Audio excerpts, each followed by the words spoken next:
दोनों के होंठ मिलने ही वाले थे कि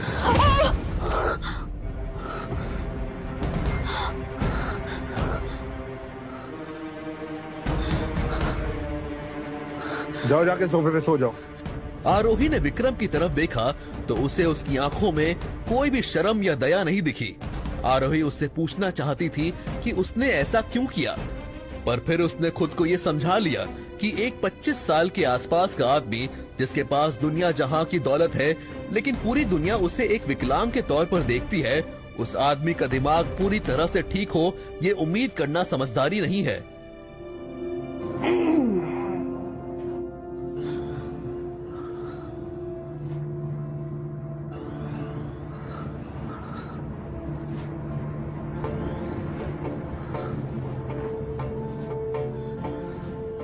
ये आखिरी बार है जब तुम मेरी बिस्तर पर आई कि बात याद रखना। जी।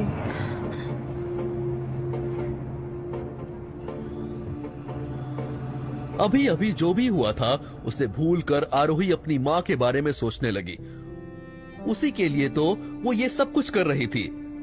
अब वो बस ये उम्मीद कर रही थी कि बहुत जल्द वो अपनी माँ से मिल पाए। इस ख्याल की खुशी जहन में बिठा के वो चुपचाप सो गई।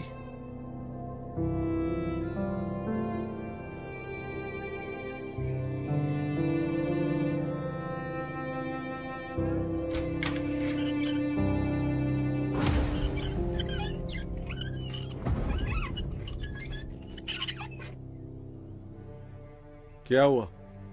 एक ही रात में अपने पति को भूल गई? ये आवाज तो विक्रम की ही थी, लेकिन उसका चेहरा कुछ अजीब लग रहा था। ये लो, ये पहन लो। हमारे खानदान का रिवाज है कि घर की नई बहू 3 दिन तक यही साड़ी पहनती है। विक्रम की ये बात आरोही ने सुनी तो, लेकिन वो किसी और ख्याल में गुम थी, क्योंकि उसने विक्रम का खूबसूरत चेहरा अपनी आंखों से पिछली रात देखा था। तो फिर ये भद्दा चेहरा कहां से आया? क्या उसने कोई नकाब पहना था? पर कोई इतना खूबसूरत होकर ऐसा भद्दा नकाब क्यों पहनेगा? दुनिया अपनी खामियां छुपाने के लिए तरह तरह की चीजें करती है, और यहाँ विक्रम इस बदसूरत नकाब के पीछे इतना खूबसूरत चेहरा छुपाए बैठा था। इस घर के बहुत से ऐसे राज हैं जो तुम्हें नहीं पता, और उन्हें ना ही जानो तो बेहतर रहेगा। विक्रम ने आरोही से कहा तो उसे लगा जैसे फिर से उसने उसके ख्याल पढ़ लिए हों। तुम यही कपड़े बदल सकती हो, मुझे तुम्हें देखने में कोई दिलचस्पी नहीं है। ये सुनकर आरोही वहीं रुक गई और बिना कुछ कहे कपड़े बदलने लगी। विक्रम ने अपनी आंखें फेर ली थी, लेकिन वो उस कमरे की दूसरी ओर लगे आईने में आरोही को देख सकता था।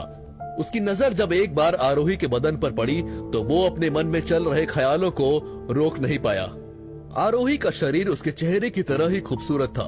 वो उसके शरीर को रोम रोम से आंक रहा था, और ये करते हुए उसे जो ख्याल आ रहे थे उन पर वो काबू नहीं कर पा रहा था। वो आरोही का बदन था जिसकी वजह से उसे वो ख्याल आ रहे थे, या कि उसकी खुशबू जो उसे लगातार किसी की याद दिला रही थी।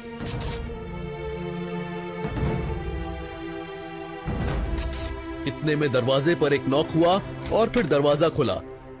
विक्रम की मां इंद्रानी एक नौकर के साथ वहां पहुंची।